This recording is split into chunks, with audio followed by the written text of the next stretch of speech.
நம்மளோட ரூம் ஒன்று இருக்கும், அதில் சும்மா என்னைக்கோ ஒரு சட்டை பேண்ட்டை நம்ம போட்டு வச்சிருப்போம், அதை எடுக்காத வச்சிருப்போம்.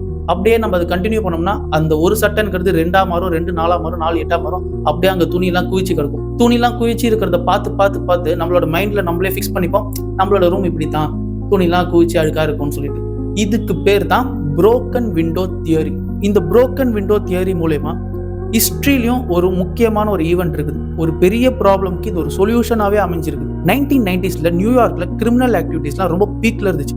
கிரிமினல் ஆக்டிவிட்டிஸ் மட்டும் இல்ல, ப்ராஸ்டிடியூஷன், ரவுடிசம், மர்டர்ஸ், வேண்டலிசம், அதாவது பப்ளிக் ப்ராப்பர்ட்டிஸ் எல்லாம் டேமேஜ் பண்றது, இந்த மாதிரி பல வகையான பிரச்சனைகள் இருந்துச்சு. அப்போ நியூயார்க்குக்கு புதுசா ஒரு மேயர் ஒருத்தர் வந்தார், ரூடி ஜூலியானின்னு சொல்லி. அவர் வந்ததுக்கு அப்புறமா மக்கள் எல்லாம் நம்பினாங்க, இவர் இப்ப எல்லாம் கிரிமினல்ஸையும் பிடிக்க போறாரு, எல்லாத்தையும் மாத்த போறாருன்னு எல்லாருமே ரொம்ப நம்பினாங்க. ஆனா இவர் என்ன பண்ணாருன்னா, ஒரு போலீஸ் டீம் ஆர்கனைஸ் பண்ணி ஒரு ஸ்ட்ராட்டஜிக்கலா ஒரு விஷயத்த ஒன்று பண்ணார். ஒன்றும் இல்லை, அங்கே நியூயார்க்ல நிறைய சப்வேஸ்லாம் மெயின்டைன் பண்ணாத ரொம்ப அழுக்கா இருந்துச்சு, அதெல்லாம் கிளீன் பண்ண சொல்லி இமீடியட்டா ஆர்டர் போட்டார். அதே மாதிரி நியூயார்க்ல ஒரு ட்ரெயின் மெட்ரோலாம் அந்த கிராஃபிட்டி பெயிண்ட்லாம் அடிச்சு, தேவையில்லாதெல்லாம் அடிச்சு ரொம்ப ஒரு மோசமான நிலைமையிலாம் இருந்துச்சு, அதெல்லாம் ரிமூவ் பண்ண சொல்லிட்டு புதுசா ரீப்ளேஸ் பண்ணார். அதே மாதிரி ஒரு இன்சார்ஜ் இல்லாத மெயின்டைன் பண்ணாத இடங்கள் எல்லாத்தையும் கிளீன் பண்ண சொல்லி ஆர்டர் போட்டார். நியூயார்க் ஃபுல்லா கிளீனிங் ஒர்க் நடந்துருந்துச்சு.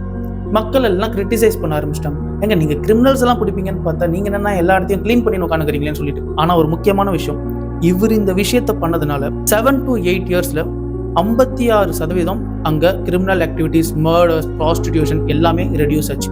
அது எப்படின்னா, அதுதான் புரோக்கன் விண்டோ தியரி. அதாவது மனுஷனோட நேச்சர் பார்த்தோம்னா, ஒரு இடத்துக்கு நம்ம போய் பார்க்குறோம்னா அங்க ஒழுங்கா மெயின்டைன் பண்ணல, அழுக்கா இருக்குது, அங்க இன்சார்ஜ் யாருமே இல்லைன்னு சொன்னாலே நம்மளோட மைண்ட் இங்க இஷ்டத்துக்கு நம்ம என்ன வேணாலும் பண்ணலாம்னு சொல்லிட்டு ஆர்டர் கொடுக்கும்.